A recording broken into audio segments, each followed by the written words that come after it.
Alright, in this video I'm going to start setting up multiplayer support. And the first thing that we need to do is make a new map. So I'm going to go to the top-down folder here, Maps, and just right-click and make a new level map, whatever you want to call it. I'm going to call this Main Menu. And I also need a new widget. I'm going to right-click, make a widget. I'll call it Main Menu Widget. And I'll open that up here. And I'm going to start by adding a canvas panel. If you're using UE4, you'll already have a canvas panel.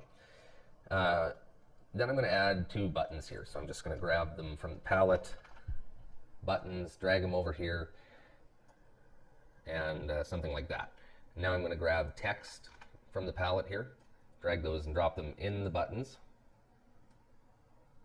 All right.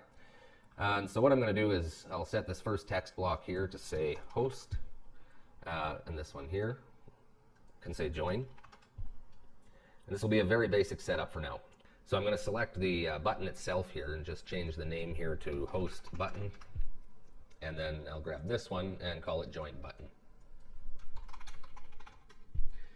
Okay, next thing I need to do here, I'll just go back to my content root, right click and make a new blueprint, and I'm going to make a game instance class blueprint. Game instance, I'll call it RTS underscore game instance.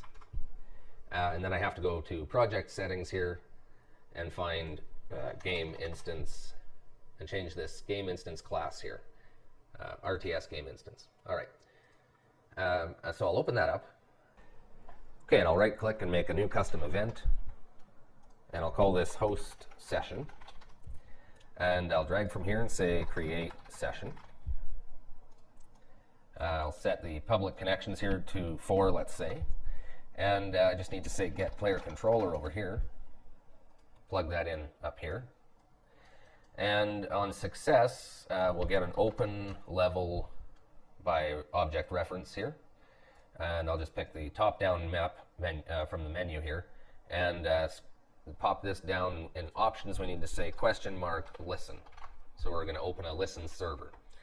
All right, and that's pretty much done for that. I'm going to close that up, and back in the main menu widget, I'm going to go to the graph, and I'm going to grab the host button here, and on clicked, we're going to call the game instance.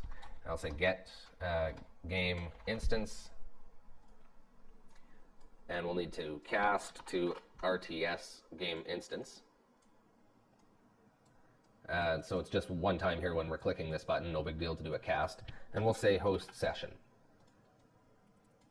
All right, and then on the join button here, I'll say on clicked, execute console command, and we'll just type in here open space 127.0.0.1.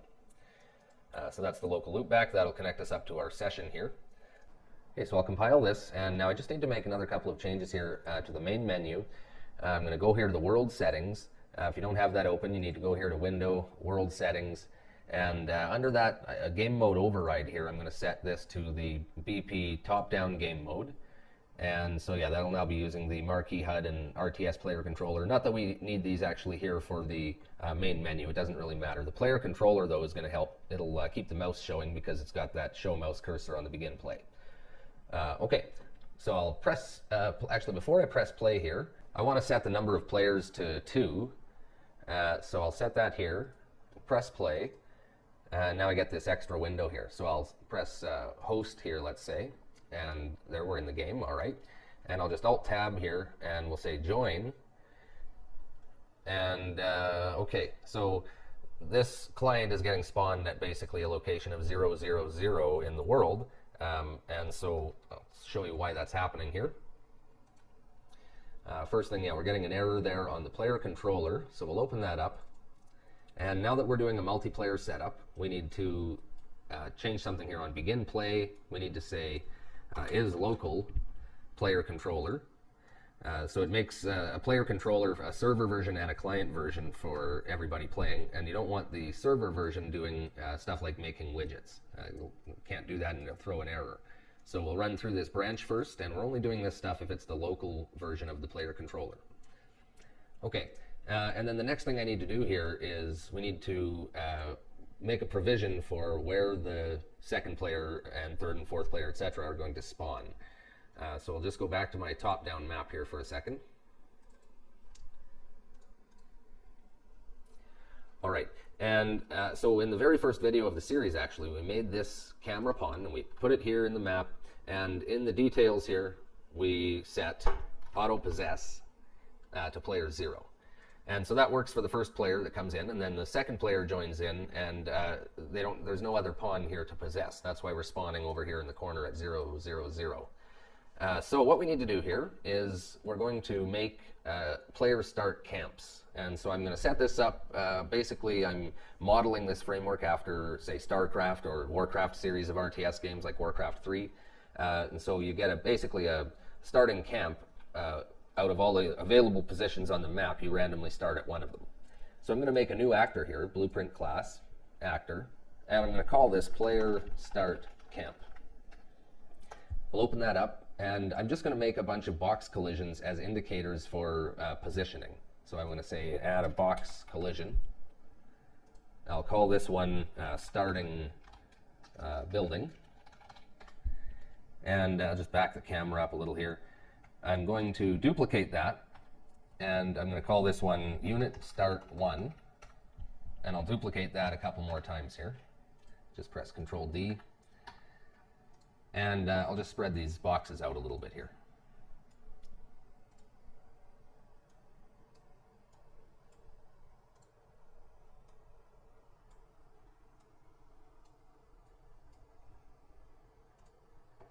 Okay, and I'm going to just duplicate this box one more time here and call this camera location. And just bring it into roughly the center of the camp here, and we'll raise it up to something like maybe 500 or 600 on the Z here. Okay, so I'm happy with that for now, and I'm going to close that, and I just need to place a couple of those in the map now. So I'll drag in, say, one in the corner over here, and maybe we'll drag one over here, and let's say maybe I'll delete these couple of pillars here, and we'll drag one over here, and for this one I'll just press E and rotate this 180 this way. All right, so we've got 3 different player start locations defined now in our map. So moving on, what we're going to do is I'll just go back to the content root here, and I want to make a new blueprint. And this time it's going to be a game mode base. And I'll call this one RTS _ game mode base. And for this, I actually need to go to the project settings again here. And we'll say game mode, the default game mode base here, I want to set to RTS game mode base. And that resets these here. I have to set this back to marquee HUD and RTS player controller. All right, now I'm going to open that up, go to the event graph, and I want to make an event handle starting new player. And so this event fires when a player joins the game. And what we want to do is actually before that, we want to iterate through all the player start camps and save them. So I'm going to go to the construction script here, and I'll say get all actors of class, and we'll say the class will be player start camp, and then the out actors array here I'm going to say promote to variable, and I'll call that player start camps. All right, and then back to the event graph here. What we want to do is grab player start camps, and from that I can say random, and we'll get a random array item.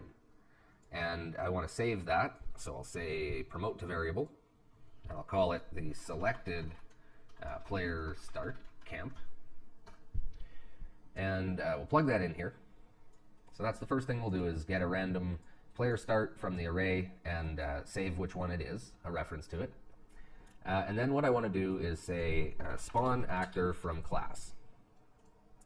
And we're going to spawn a camera pawn. So that's the blueprint we made in the very first video of the series.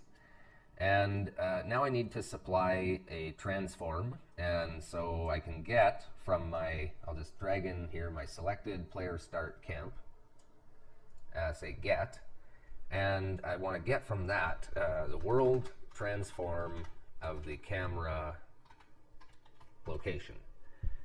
So we'll get world transform of the camera location. So that's the box that we named camera location. And I'll plug this in here to the transform. And now what I want to do is the from the new player pin here, which is the player controller reference for the incoming player, I'm going to drag way over here and say possess. We'll just route this a little nicer.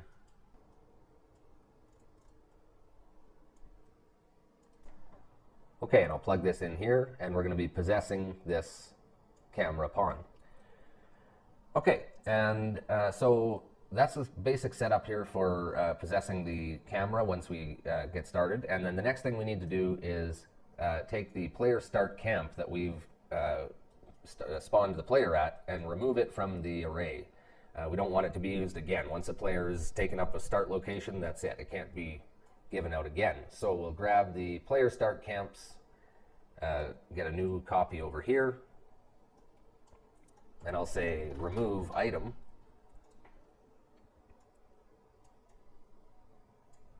And the item we want to remove is the selected player start camp.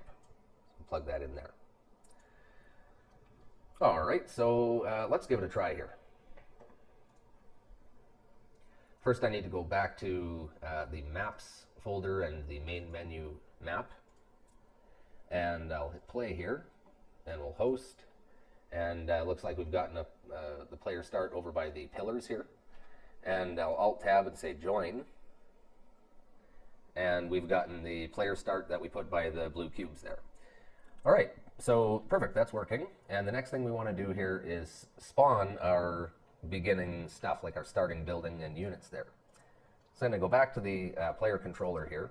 And actually what I'm going to do is we'll go to the game mode base, and I want to call from here, we're going to send our player start camp over to the player controller. So what I want to do here is make an interface function. I'm going to find my RTS interface, add a function, and I'll call this setup player start. We'll add an input here, and this will be the player start camp, and the type will be player start camp. All right, I'll compile that, and back in the game mode base, just drag from this. We're already getting the new player controller reference here, so we'll drag over here, and I'll say setup player start.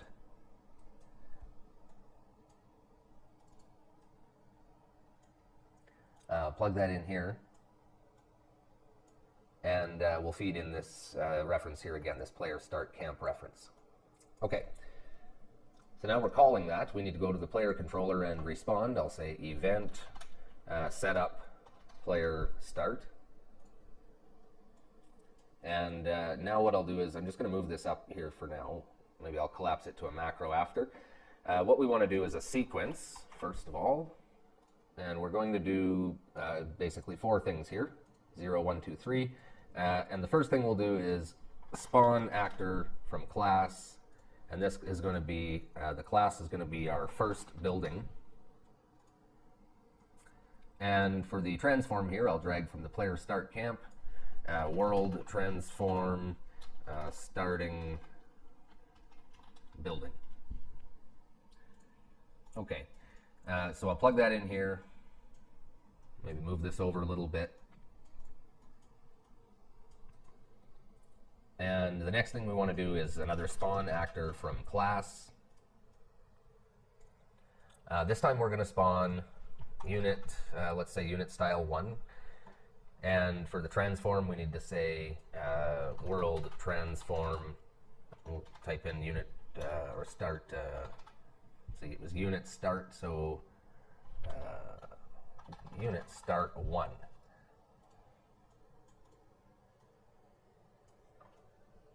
Okay, and I'll just duplicate this, duplicate again, plug in the execution pins here, and get the start transforms. So this is unit start 2, world transform. Okay. And unit start 3, world transform. All right. So that takes care of spawning our initial loadout of 3 units and our starting building here. What I'll do here is just grab all these nodes and collapse to a macro. And I'll call that spawn player starting loadout, whatever you want to call it. Okay, and look, I don't know why it's done this here. Let's open up the macro. All of these are the same reference, player start camp. This could all just be one pin. I'm going to drag these all to the first pin here. And then select the node, and over here I'm going to delete these bottom 3 pins. And I'll just change the name of this to the player start camp. Okay, and that's all cleaned up. We'll just clean up the other side here. Close that. I'll just say refresh node. There we go. All right.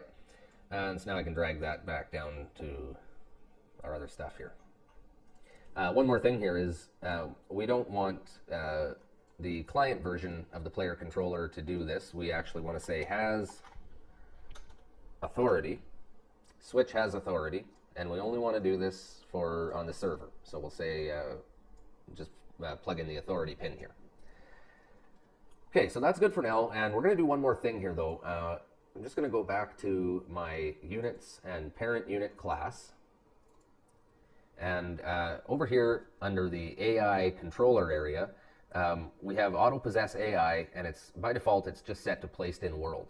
But now we're going to be spawning these actors at runtime, and so if we don't change this setting, they're not going to get an AI, and we won't be able to move them around. So I need to set this to placed in world or spawned, so we'll do that. And another change here that I need to make is, I'll just show you here in the parent unit class, it's a character actor, a character class. So it has by default, if I search here for replication, it replicates, and that's already checked.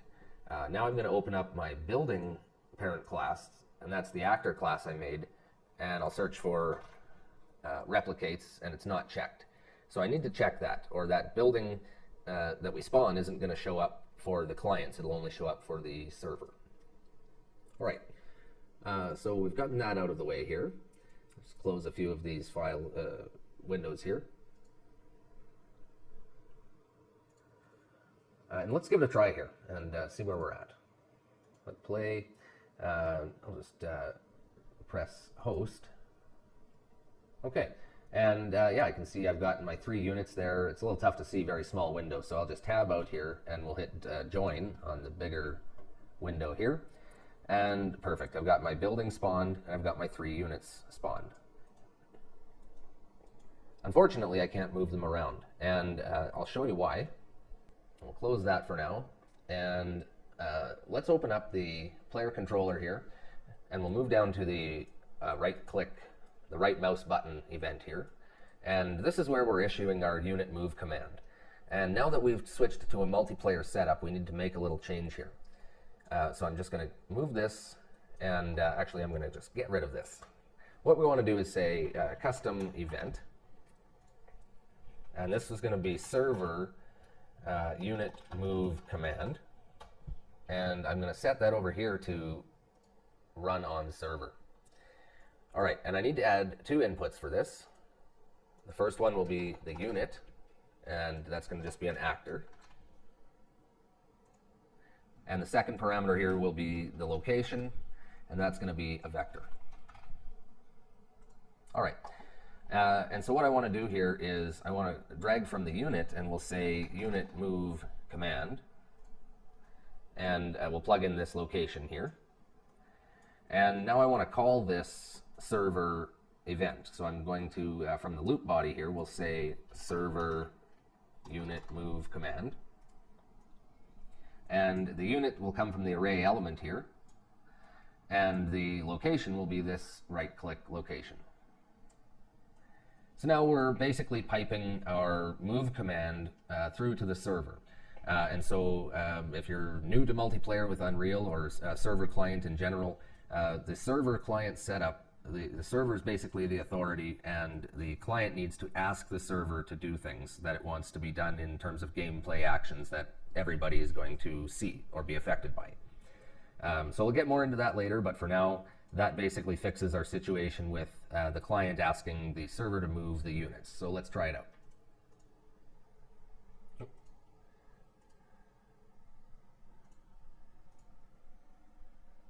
All right, I'll host up here in this window, and I'll tab over here, and we'll join in this window. And I'll grab my units here and right-click. All right, and I'm able to move. And so let's just find our opponent here quick. Say it'll be somewhere up here. Those are the units that we placed in the world previously in the other videos. And here's the other team, the host team. So I'm just going to click over here, and we'll see what's going on here.